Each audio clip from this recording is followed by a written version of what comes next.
रात का सन्नाटा चारों ओर फैल चुका था। बिरजू अपने घर से बाहर निकल ही रहा था कि तभी उसकी पत्नी अनीता उससे बोली, अरे इतनी रात हो गई, आप इस वक्त कहाँ जा रहे हैं? तुम भी हद करती हो अनीता। तुम्हें पता है कि इस समय सर्दी अधिक पड़ रही है। जंगली जानवर खेतों में घुसकर फसल नष्ट कर रहे हैं। अरे मुझे देखभाल करने के लिए खेत में तो जाना ही पड़ेगा ना। ओह हाँ, आप सही कह रहे हैं। कल ही तो हमारे पड़ोसी मोहन चाचा का फसल जंगली जानवर बर्बाद कर गए। अनीता की बात सुनकर बिरजू सीधा अपने खेतों की ओर चल दिया।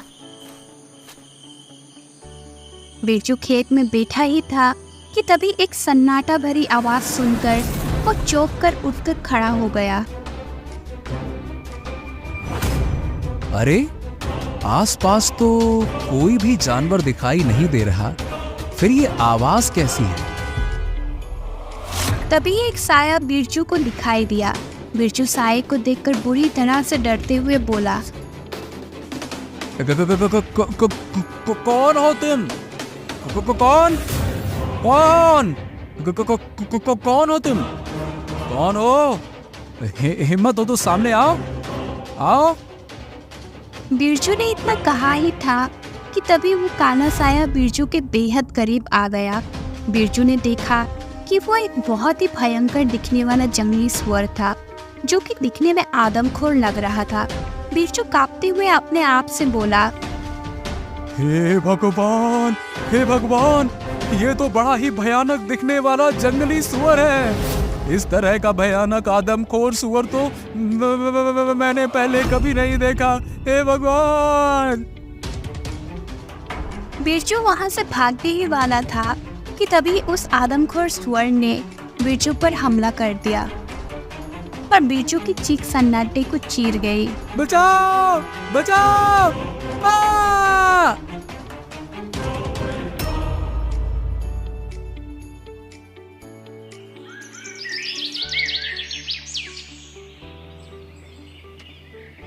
राजा आदित्य अपने मंत्री चरण सिंह के साथ अपने महल में बैठा हुआ था।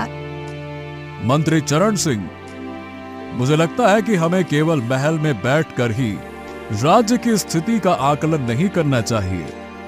हमें स्वयं प्रजा के बीच जाकर उनका हालचाल लेना चाहिए। इससे न केवल हमें उनकी समस्याओं का पता चलेगा, बल्कि उन्हें यह भी महसूस होगा कि हम उनकी भलाई के लिए हमेशा तत्पर हैं।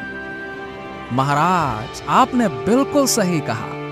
प्रजा की वास्तविक स्थिति और उनके विचारों को समझने का सबसे अच्छा तरीका यही है कि हम सीधे उनके बीच जाएं। इससे हमें उनकी उम्मीदों और आवश्यकताओं की सटीक जानकारी मिलेगी। तभी वहां पर राजा आदित्य का एक गुप्तचर आकर खड़ा हो गया। राजा आदित्य उसकी ओर देखकर बोला, बताओ, क्या सूचना लाए हो गुप्तचर? महाराज, सूचना तो लाया हूँ, मगर सूचना आपके लिए अच्छी नहीं है। गुप्तचर की बात सुनकर राजा आदित्य चौंकता हुआ बोला, तुम कहना क्या चाहते हो?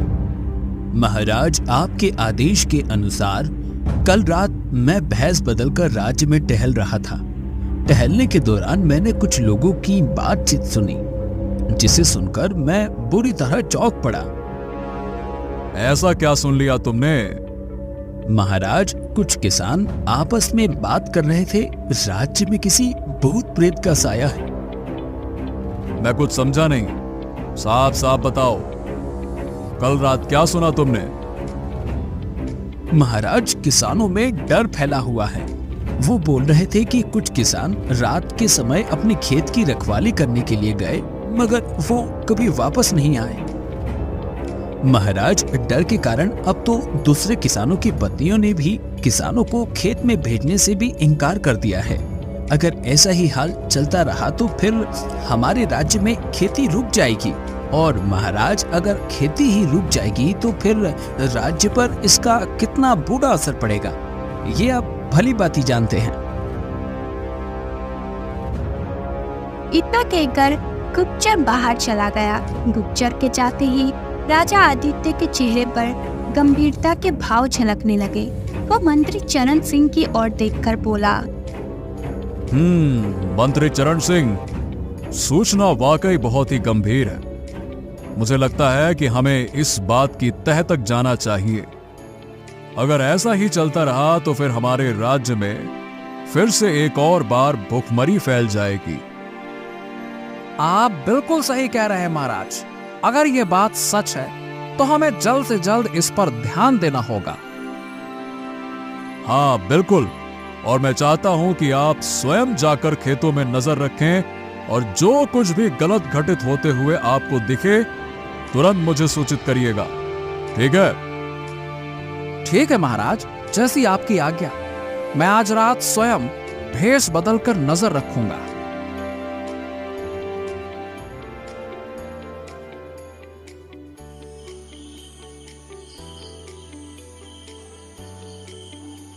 मंत्री चरण सिंह रात के समय अपने घोड़े पर बैठकर खेतों की ओर चला गया और एक पेड़ के नीचे खड़ा होकर चारों ओर इधर उधर देखता हुआ बोला, हाँ, मुझे आज रात यहीं पर रुकना चाहिए।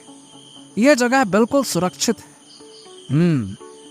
मैं यहां से बैठकर आने जाने वाले लोगों को साफ साफ देख सकता। ठीक है।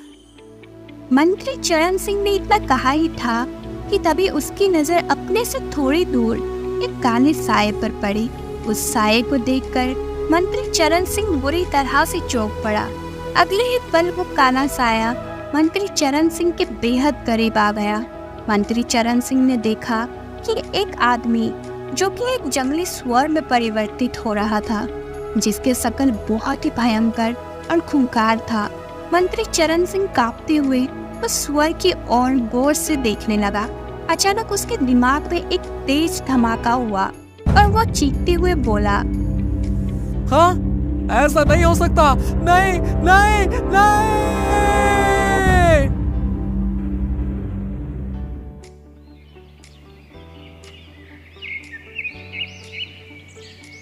अगले दिन सुबह राजा आदित्य अपने महल में बेचैनी से टहल रहा था।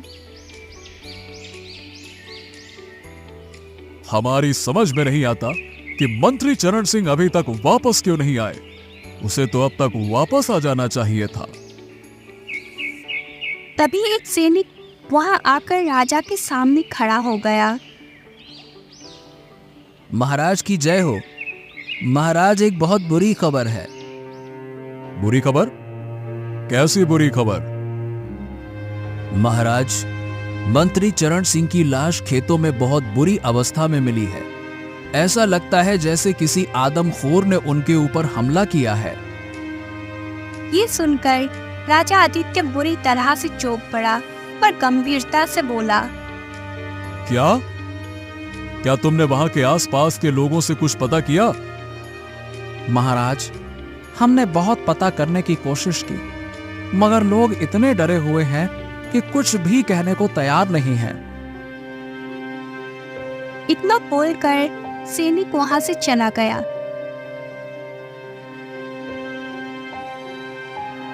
मंत्री चरण सिंह की हत्या के बाद प्रजा में दहशत का माहौल कायम हो गया। ये सब देखकर राजा आदित्य सिंह अपने आप से बोला, हाँ, अब तो लगता है कि मुझे स्वयं जाकर किसानों से मिलना पड़ेगा। अगर किसान खेती करना ही बंद कर देंगे तो फिर अनाज की कमी हो जाएगी, और अनाज की कमी प्रजा के साथ साथ सैनिकों को भी कमजोर कर देगी, जो हमारे राज्य के लिए बेहद घातक है।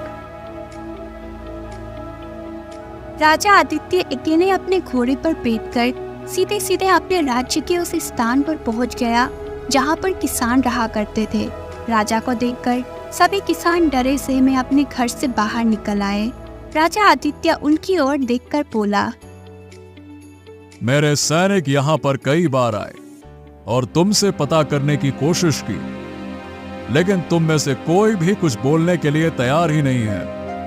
अगर तुम कुछ बताओगे ही नहीं तो फिर इस समस्या की गुत्थी कैसे सुलझेगी? कोई तो आगे आओ और मुझे बताओ।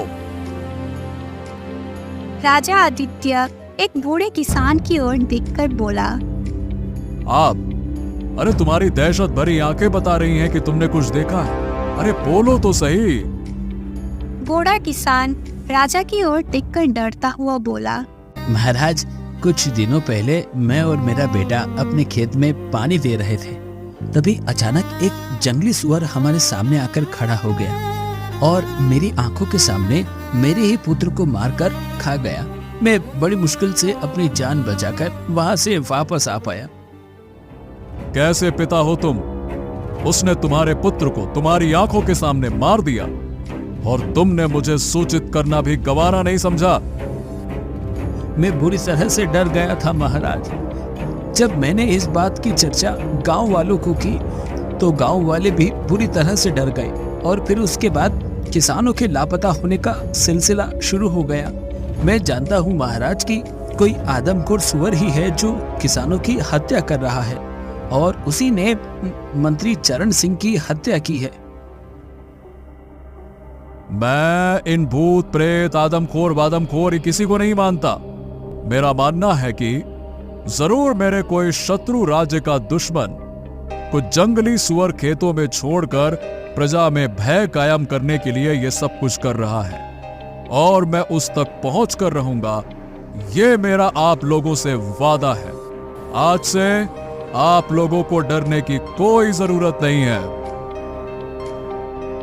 इतना बोलकर राजा आदित्य सीधे अपने महल चला गया और अपने पत्नी रुक्मणी से बोला, रुक्मणी, मेरे दोनों पुत्र कहाँ हैं?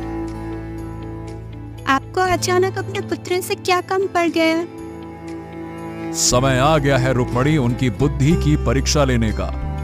मेरे बड़े बेटे अशोक और छोटे बेटे चंदन को तुम मेरे पास भेजो।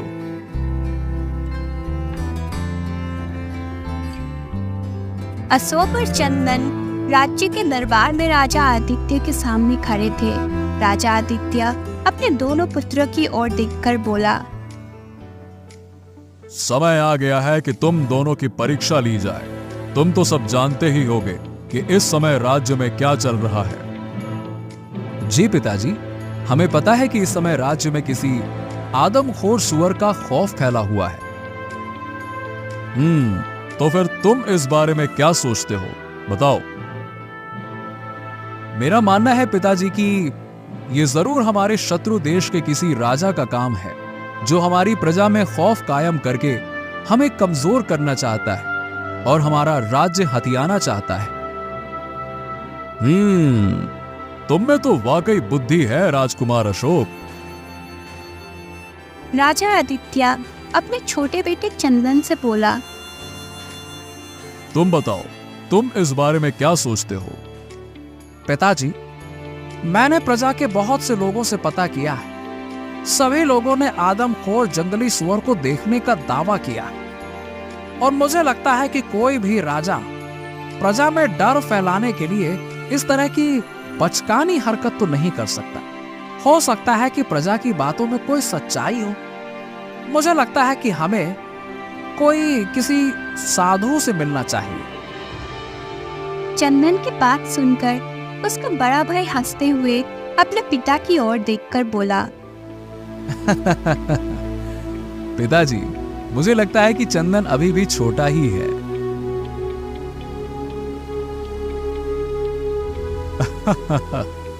तुमने सही कहा अशोक। मैं चाहता हूं कि तुम उस आदमखोर सुअर को पकड़कर हमारे महल में घसीट कर लेकर आओ। अगर तुम ऐसा करने में कामयाब हो जाते हो तो मैं तुम्हें राज्य का अगला महाराज घोषित कर दूंगा।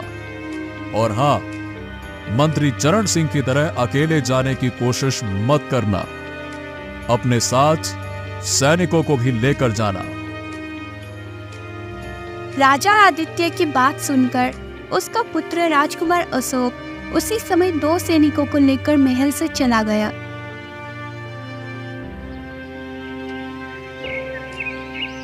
अगले दिन राजा आदित्य अपने महल के दरबार में बैठा ही था कि तभी एक सैनिक दौड़ता हुआ जाकर राजा आदित्य की ओर देखकर बोला, महाराज, गजब हो गया महाराज। जो नहीं होना चाहिए था वो हो गया। क्या हो गया सैनिक? तुम इतने घबराए हुए क्यों हो? साफ साफ बोलो, क्या है? महाराज, राजकुमार अशोक और 2 सैनिकों की बड़ी ही बुरी अवस्था में लाशें खेत में मिली है महाराज। गजब हो गया महाराज, गजब हो गया। ये सुनकर राजा आदित्य अंदर तक हिल गया और कांपते हुए अपने आप से बोला, क्या? क्या? राजकुमार अशोक की हत्या हो गई? इसका मतलब मेरा छोटा बेटा चंदन सही कह रहा था। राजकुमार अशोक जिन 2 सैनिकों को लेकर गया था, वो तो बड़े ही शूरवीर सैनिक थे। उन्हें तो हराना पूरी की पूरी आधी सेना के बस का भी काम नहीं था। ये क्या हो गया? ये क्या हो गया? तभी महल में बैठा हुआ एक व्यक्ति राजा आदित्य की ओर देखकर बोला, महाराज, हमारे राज्य के जंगल में एक बूढ़े साधु रहते हैं जो हमेशा तपस्या में लीन रहते हैं। मुझे लगता है कि आपको इसी समय उनसे मदद मांगने के लिए जाना चाहिए। राजकुमार अशोक की हत्या आपके परिवार के लिए शुभ संकेत नहीं है। उस व्यक्ति की बात सुनकर राजा आदित्य तुरंत उसी समय अपने घोड़े पर बैठकर जंगल की ओर रवाना हो गया।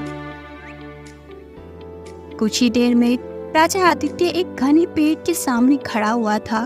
उस घने पेड़ के नीचे एक साधु आंखें बंद किए हुए थे। अचानक वो साधु आंखें खोलकर राजा आदित्य की ओर देखकर बोले, क्या बात है राजन, आज आपको महल से हटकर जंगल की याद कैसे आ गई? राजा आदित्य सारी घटना बताते हुए उस साधु से बोला, मेरी मदद कीजिए साधु महाराज। प्रजा में दहशत का राज कायम है। और तो और मेरा बेटा राजकुमार अशोक भी कुछ आदमखोर सुअर के हाथों मारा गया। राजा आदित्य की बात सुनकर साधु रहस्यमय अंदाज में एक शमशान की रात राजा आदित्य को पकड़ाते हुए बोला, अब तुम अपने महल लौट जाओ राजन, और आधी रात के समय आईने में खड़े होकर इस शमशान की राख को आईने में दिख रहे अपने चेहरे के सामने फेंक देना। सच्चाई तुम्हें स्वयं ही दिख जाएगी। राजा आदित्य शमशान की राख लेकर अपने महल चला आया और आधी रात होने का इंतजार करने लगा। जैसे ही आधी रात का समय हुआ, राजा आदित्य आईने के सामने खड़ा हो गया पर उसने शमशान की राख आईने के सामने फेंक दी। अगले ही पल आईने में दिख रहा राजा आदित्य का चेहरा बेहद भयानक हो गया और कुछ ही देर में एक जंगली स्वर में परिवर्तित हो गया। ये देखकर राजा आदित्य डरते हुए आईने में दिख रहा अपना भयानक चेहरे से बोला, ये मेरे साथ क्या हो गया? मैं जंगली सुअर में कैसे बदल गया? ये क्या हो रहा है मेरे साथ? तभी आईने के अंदर दिख रहा राजा आदित्य का भयानक रूप हंसते हुए बोला,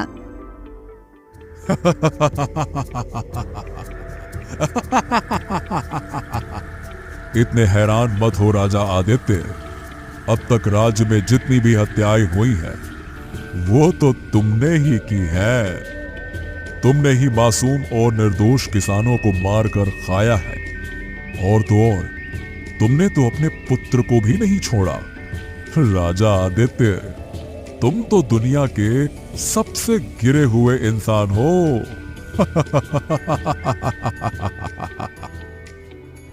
ये सुनकर राजा आदित्य बुरी तरह से घबरा गया और आधी रात के समय ही अपने घोड़े पर बैठकर सीधा उस साधु के पास आकर बोला, साधु महाराज, ये क्या रहस्य है?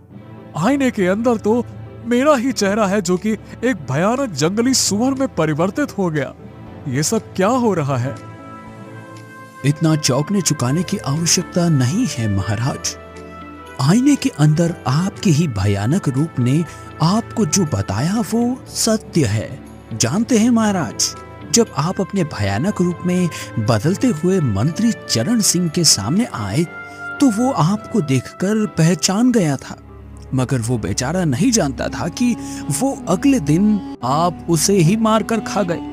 आप ही वो आदमखोर जंगली सुअर हो जिसने अपनी प्रजा में डर का माहौल कायम कर रखा है। ये झूठ है साधु महाराज। अगर ऐसा है तो फिर मैं आपके पास मदद मांगने के लिए क्यों आता?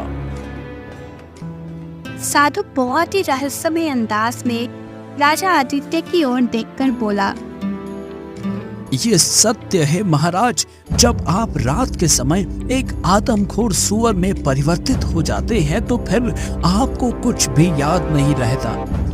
आप अपनी प्रजा का खून पीकर अपने महल वापस लौटकर अपने कक्ष में आ जाते हैं।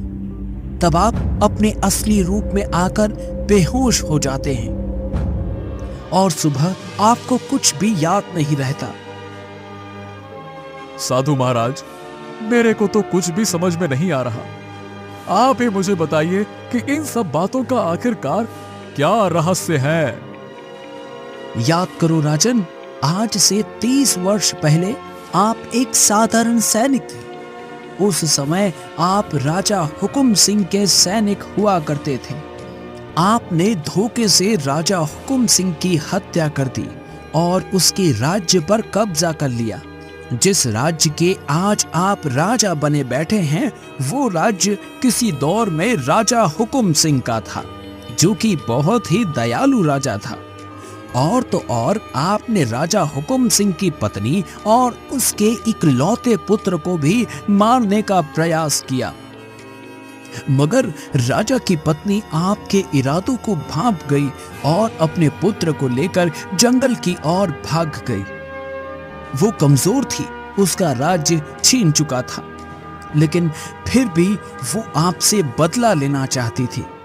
आपसे बदला लेने के लिए उसने राक्षसों की पूजा शुरू कर दी और बदले में अपने और अपने बेटे की बलि राक्षस को भेंट चढ़ा दी। रात के समय वही राक्षस आपके शरीर में समा जाता है और किसानों की हत्याएं करता है। साधु की बात सुनकर राजा आदित्य गहरी सोच में डूब गया। उसके चेहरे पर पश्चाताप झलक रहा था। राजा आदित्य साधु की ओर देखकर उदास लहजे में बोला, मुझे नहीं पता था महाराज कि मेरे कर्मों का फल मेरी संतान को भुगतना पड़ेगा। अभी तो शुरुआत हुई है राजन।